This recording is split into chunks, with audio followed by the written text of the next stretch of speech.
let's talk about building a snack and why you should be snacking as a runner.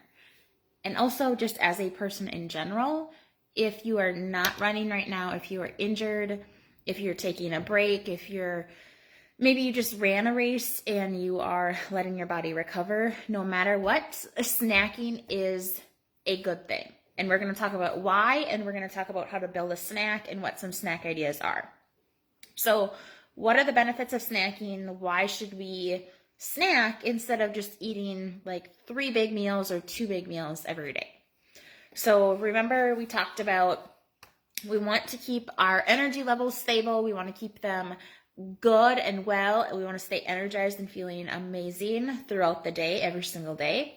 We also want to keep our blood sugar levels stable. And we want to tap into that muscle protein synthesis that our body goes through every 2 to 3 hours, which is why when we talk about what a snack should look like, there's going to be some protein in it.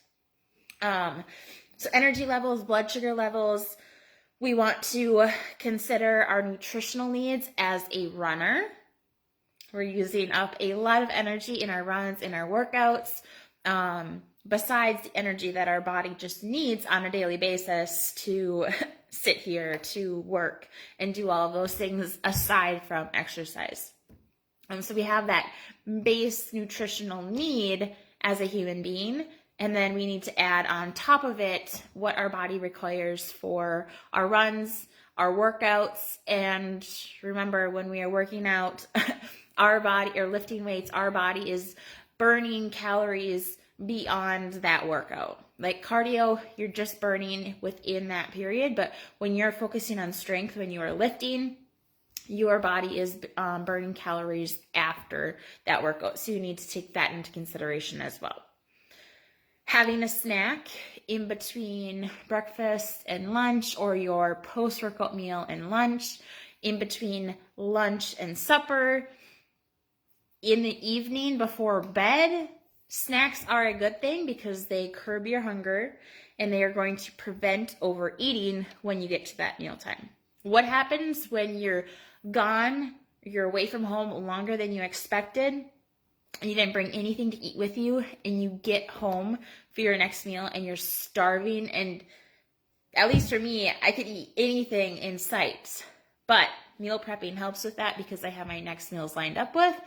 The other thing that I do is I always leave the house with a meal. Even if I'm like, I'm just going to the recycling center, to whatever it is, I always bring something with me just in case I'm gone for longer than expected. It has paid off more than a handful of times. So those are some of the big things. The other thing is thinking about mental clarity and focus. If you're constantly hungry, or if you're starving, you can't focus. You're only thinking about that hunger, meeting those needs, what you're going to eat next.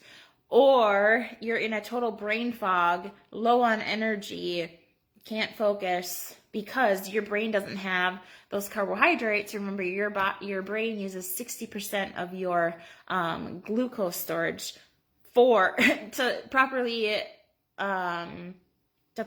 work.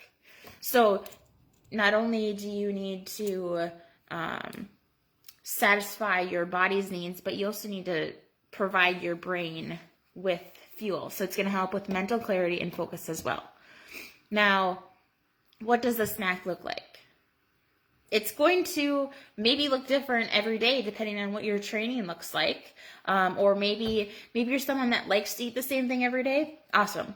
Maybe you're someone who likes to switch it up every day. Awesome. Do what you like.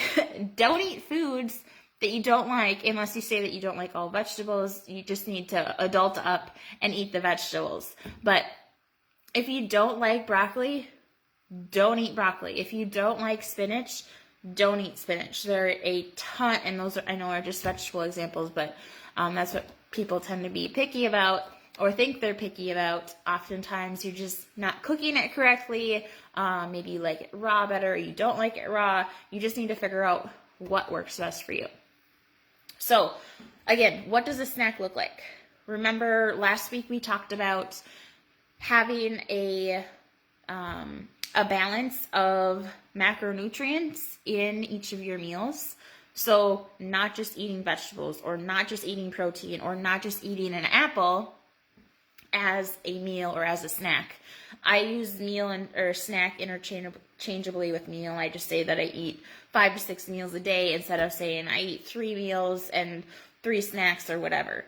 But you want to have a balance within your meals. So not only are you meeting your, again, nutritional needs, but you're helping your body better absorb the nutrients that are within those foods. If you're only eating, spinach as a snack, your body cannot absorb all the nutrients from 3 cups of spinach. Okay? You need to add a healthy fat in there, add some protein in there. The healthy fat is going to help keep you fuller longer. The healthy fat is going to help your body absorb the nutrients better. The protein is going to tap into that muscle protein synthesis. You have the fiber from the spinach, and add a little bit of carb to that too, to help keep you fuller longer and to to restore your glycogen stores. So think about having some protein, some healthy fats, and some carbs with fiber within every meal or snack that you're having. Hopefully that makes sense. So what are some examples of snacks? Maybe you really want an apple. So pair it with some nuts or some nut butter. Okay, so that's going to get you have the fiber from the apple's fruit, carbs. You have a little bit of protein in the nut butter or the nuts, but that's primarily a healthy fat. And then pick a protein that you want to have with that, whether that's some kind of protein powder. Maybe you're having some kind of like a snacks. Like, again, we make all of our own meats, so we always have duck sticks. They're like a homemade snack stick. Maybe you're gonna do like hummus and vegetables. Hummus has the healthy fat. Hummus has some protein. You have the veggies for the fiber, some carbs in there. Maybe you're going to do like some cottage cheese and berries with a little bit of almond butter. Or you're going to do, avocado, salsa, maybe guacamole with some pita chips and some veggies, or banana and almond butter. Yogurt, did I say that? Yogurt and berries, and maybe a little bit of granola on it, or some crushed up nuts or something. So there are endless ways that you can make a snack, endless combinations. Don't think that everything has to go together. Like some of the snacks that I eat, maybe I'm doing like cherry tomatoes, an apple, and I don't know. Usually like 2 of my foods do not go together per se, like the combination, but for me, I look at food as, how is this going to help me? How is this going to fuel my body? How is this going to help me become a stronger, faster runner? How is this going to help me recover from my runs and my workouts this morning? How is this going to help me sustain that is the answer. It's going to help me sustain my energy. The cherry tomatoes are giving me nutrients, also macros. They're giving me that fiber. What was my example? Apple is going to help me stay full. That's giving me some fiber. I also have the nut butter, so that's helping me absorb the nutrients from the cherry tomatoes and the apple, and also has fiber. And then I have some duck sticks. That's my protein, okay? So I have the healthy fats, I have the carbs, and I have the protein.